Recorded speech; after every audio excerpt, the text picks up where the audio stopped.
Hi everybody, this is Watto speaking about the Preston game. What can you say? Again, uh, played tremendously well. Go a goal up with a brilliant work goal. Looked like scoring a couple more, and then the most ridiculous own goal that you've ever seen. It's all right putting to your own goal when you're challenging an opponent, but when you're knocking your own man off the ball, it beggars belief. It really, really does. From that moment on, uh, we were unsound in defence. People who'd played solidly suddenly started panicking. And the second goal, uh, there was missed tackles. There was people didn't know whether to go or come, and it ended up with a guy again, our man Longello, who'd had a wonderful game up until that point. He's miles away from him. He's miles away from him, and it should at least have been challenging him and putting him off, giving him a free shot, which deflected off Longello and went past Ruddy on his near post, which again is not good enough, not good enough at all.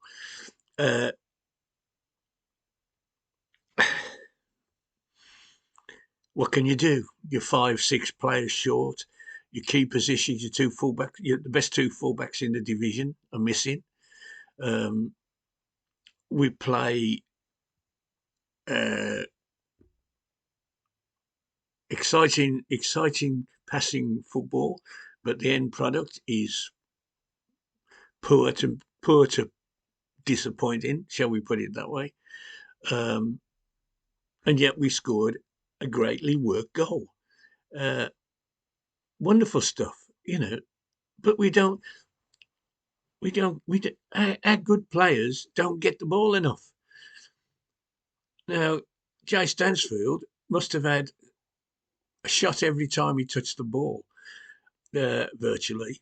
Uh, One went in, some got blocked, some got saved. The boys itching to score goals. Give him the bloody ball, boys. Come on.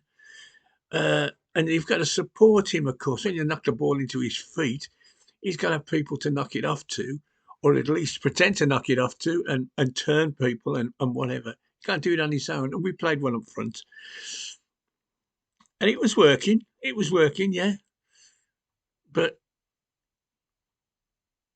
we ran out of legs in the end. We never looked like scoring a second after their second, and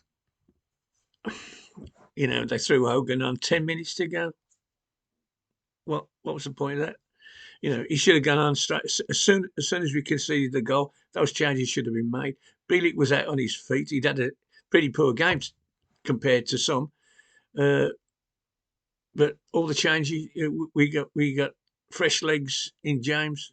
10 minutes to go. Not going to change the game in that time. Nice to see Gardner back on the field, but again, he wants more time than that. I mean, what did he get given? 5 minutes probably. No, I'm afraid we're still showing promise. And my pals back at the Tilton Talk Show will be chuffed to death that we're by tomorrow night we'll be down about 10th, and they'll be able to tell me that I'm expecting too much. Well, I'm not. I'm not. We've lost 2 games on the trot. One we were cheated out of, and the other we gave away. If you do that, you ain't gonna finish in the top 6. As for Preston, did they look like league champions? I don't think so. They're having a purple patch. Good luck to them. If they go up, well, I'll be very surprised. Just put it that way.